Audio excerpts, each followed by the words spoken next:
তার ভিতরে কি এটা, এই দেখেন তারটা ফাটতেছি আমি দিয়ে চূড়ান্ত। এটা কি বের করেন, মাথাটা বের করেন।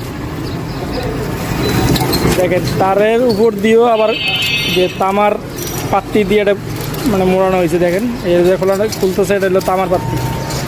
দেখেন দর্শক, এই যে তারটা দেখেন কি অবস্থা, পুরোটাই তামা। যদি আপনাদের কোনো সময় বাড়ির তার লাগাইতে হয় তাহলে এরকম তার দিকে লাগাইবেন, দেখবেন অনেক টেকসই হবে জিনিসটা। এই দেখেন এই যে তারপরে এটা হলো হিট প্রুফ তার বলা হয়। এটা হিটও কিছু হবে না। তারটা লাগাইতেছি, এই দেখেন এই তারটা এখানে এই খাম্বার থেকে ডাইরেক্ট মেইন লাইন লাগাইতেছে। এটা দুইটা একসাথে, যে সবগুলো এটা তামা বেরিয়েছে।